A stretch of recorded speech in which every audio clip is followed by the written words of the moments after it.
পরবর্তী প্রশ্ন হচ্ছে, মক্কা মদিনায় কি বাংলাদেশের মতো খতম তারাবি পড়ানো হয়? দয়া করে জানাবেন। জি, মক্কা মদিনায় বাংলাদেশের মতো খতম তারাবি পড়ানো হয়। খতম তারাবি পড়ানো হয়।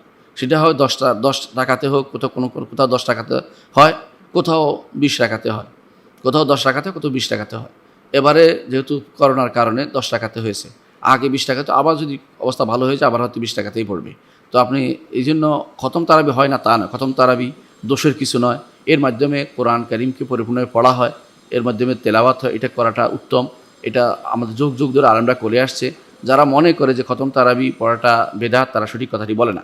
তারা সঠিক কথা নয়। খতম তারাবি পড়াটা জায়েজ এবং এতে কোনো সমস্যা নেই। তবে এর অতিরিক্ত কোনো ফজিলত হাদিসে কোথাও বর্ণিত হয়নি। কিন্তু সাহাবায়ে কেরামের আমল ছিল এটা।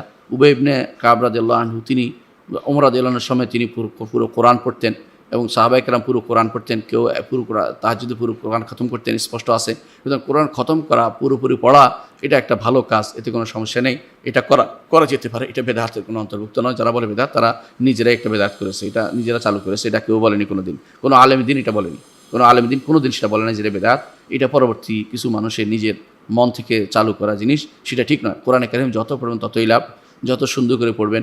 30 দিনে কোরআন খতম যদি না করতে পারেন তাহলে দুর্ভাগ্যের বিষয়।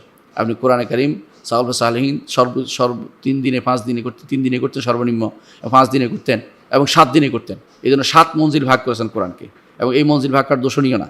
আপনারা জানেন যে 7 ভাগে ভাগ করে কোরআন, 7 দিনে তারা কোরআন খতম করতেন। কেউ 5 দিনে করতেন, কেউ 3 দিনে করতেন। 3 এর নিচে করলে সেটা আবার রাসূল সাল্লাল্লাহু আলাইহি ওয়াসাল্লাম নিষেধ আসছে, কারণ সেটা বুঝে নাই সে, কোরআনকে বোঝা হয় না। কোনো বর্ণনায় 7 দিনের কথা বলে, 7 দিন নিচে যেন না পড়া, কোনো বর্ণনায় 3 দিনে বলা হয়েছে। তো 3 দিনে অন্তত 10 পারা করে কেউ যদি পড়ে, সেটা হচ্ছে কোরআনকে বুঝে পড়া হবে, তার হক আদায় করা হবে।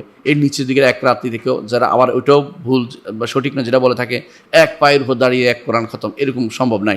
এটা বাড়াবাড়ি ছাড়া আর কিছুই নয়। এটা হচ্ছে তথাকথিত হু হু করা, আর কিছুই নয়। এটা দ্বারা কোরআন খতম হবে না বা কোরআনে কারীমের হক আদায় হবে না, সেটাও আমাদের খেয়াল রাখতে হবে।